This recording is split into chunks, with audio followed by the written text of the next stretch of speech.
Psychoanalysis and yoga both intend to develop mental health and also to stimulate the potentialities of inner life. It's not the same.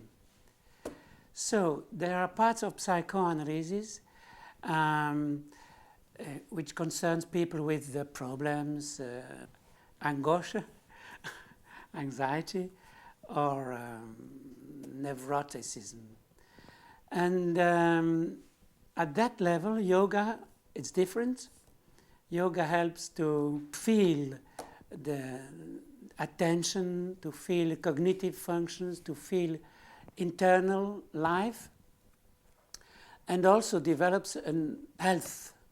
At that level, it's complementary. I would say complementary, not the same, but complementary. For instance, I gave yoga classes in Belgium, for instance, and I have diverse psychoanalysts at my class. So, this concerning health, mental health, equilibrium, they are complementary, or they can work together. At deeper levels, that's more subtle. For instance, I'm quite interested in the limits of mind. The limits of mind. What's mind? What's the distinction between mind and body? What are the internal events of autistic children? And for me, that's very interesting, much more sophisticated than just health. And on that topic, yoga goes much farther. Yoga has means to explore. It's an open field, it's an open area of experiencing beyond health, far beyond health. So yoga has means to experience things you never have thought about. You even can't explain, you even can't, at the beginning, even feel it.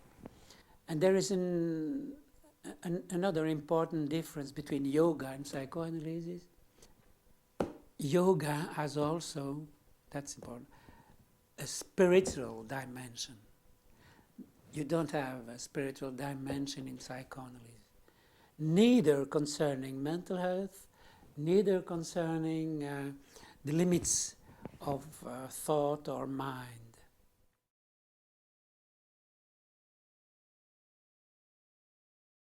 Body and mind. Can you tell me what's a body? Where begins the body? Can you tell me what's a mind? I'm not sure. The distinction has sense, meaning. Of course, today's life, our lifestyle, our everyday life has different problems like stress or like bad eating and rhythm, crazy rhythms, and so on. Okay. Or overstimulation. But that's not the body. That are stimulations, that are problems, having bodily expressions, bodily manifestations, but the body goes far beyond those things. So, a first step, yoga can encounter people with problems they think are bodily problems. So you can help people to relax, you can help people to sleep, to breathe, and so on. But that's not all. That's not all. In fact, that's, for me, a first step toward the true body. And there are different bodies. There are energetical bodies. There are also symbolic bodies. And there are, beyond emotions, there are a feeling body, living bodies. And so the yoga develops those potentialities, those that I would call it a plasticity, a creativity, a global creativity, body and mind, without splitting them. So for me, the body is mind, and the reverse is true also.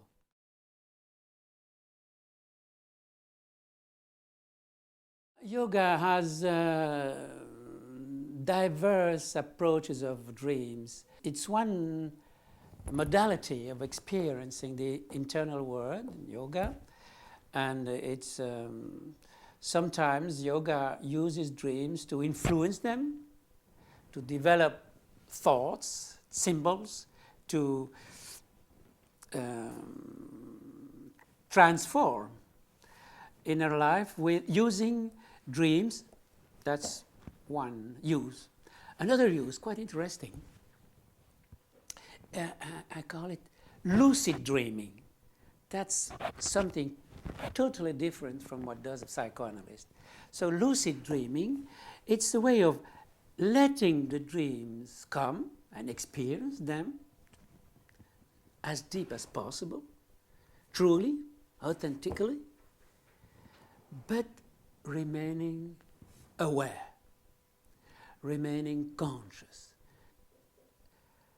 Yoga, up to a certain point, considers that dreams are the expression of bodily thoughts. There is a body thinking.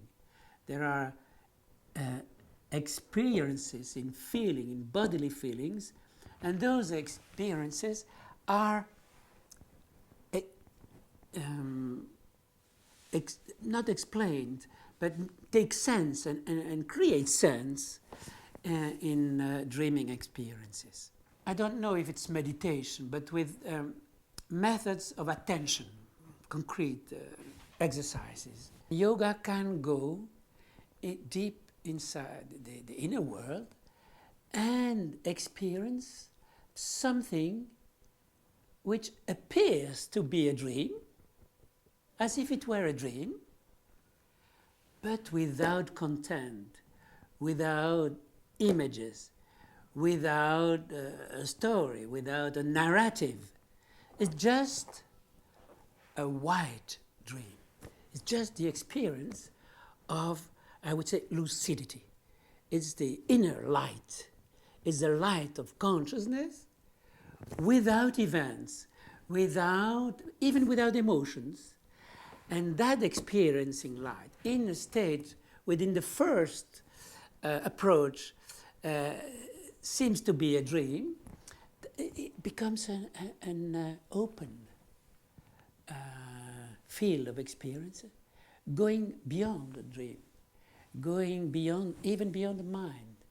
And there you can experiencing, I would say, dancing in a dream, in light, in a dream without content. That's what I would say about yoga. Psychoanalysis in dreams, I use, of course, dreams in psychoanalysis to interpret in conflicts with neuroticist people, of course. But that's not the most interesting or useful approach of dreaming in psychoanalysis. In psychoanalysis, it's interesting also when you have patients having psychosomatic problems. And those persons are not neuroticists. Those persons lack conflicts, I would say, lack thoughts, unconscious thoughts, lack the elaboration of events. And so what you can do with those people is to make them able to dream. I'm very interested in limits of the body, the limits of thoughts, autism, and so on. But with those persons have psychosomatic, catastrophic events in their life, I use a technique not exactly psychoanalysis, but I use relaxation, but with psychoanalytic models and with the logic of psychoanalysis. I make those people able to feel what happens in their body and to associate images, recordings, desires, and so progressively they can express what happens in their body. It's connected with unconscious thoughts.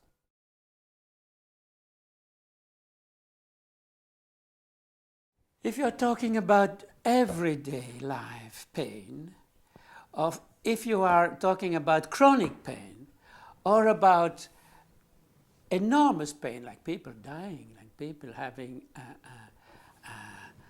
antalgic medicines, opiaceae, and so on. It's very difficult to work with people experiencing those things. And you see those people when you are in contact with them. You see in their eyes that they live a terror. They are terrorized by pain. Physical pain is horrible. And you feel also that those people are ready to believe all what you say.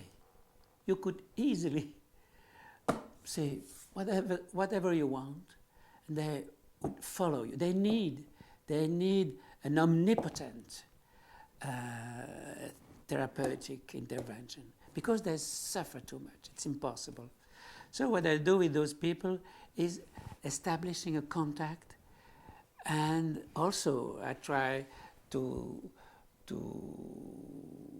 introduce some relaxation, and afterwards make connections, linking the pain with contexts, not the explain. I don't explain. I don't say that's why you are. No, I'm interested in how do you feel pain and experience pain. That's much more interesting, I think. It's much more useful. So when we can establish contexts, when we can make links between the situations, when I can transform pain in emotion, then it's okay. That's for the psychoanalysis. In yoga, pain is an interesting thing. Yoga talks about dukkha, pain. Pain is also very important in Buddhist approach. In the Buddhist motivation to practice meditation, for instance, pain has the role anxiety has in psychoanalysis. That's interesting. It would be a very stimulating discussion and exploration. Yoga uses also attention to modificate the levels of sensation, just as hypnosis. When someone is hypnotized, you can cut without feeling pain. That's the extraordinary use of attention techniques. Yoga uses also techniques developing the plasticity of identification with your feeling. You can identify yourself deeper or less. So you have a plasticity. You can go into it or remain out of it. That's extraordinarily useful when you can do it with pain. You can also use techniques transforming pain. So going inside it, into it, really into it. And from there, from inside the pain, you expand it. You imagine forms, colors, and you can also, let's say, looking at it, considering it, from one side, from another point of view, and so you can do something about it. You can transform it. You are not prisoner of it. And you can also use your breathing. And all those methods are converging. Those methods are typically yoga. That's not psychoanalysis. Those methods are typically the approach of yoga. And it's an empirical one, it's a concrete one, it's a practical one. I like both methods. I think it's useful to do all what you can when people have such problems. So in some cases I use yoga, in other psychoanalysis, but psychoanalysis with methods different from the classical setting, what we call a setting of psychoanalysis.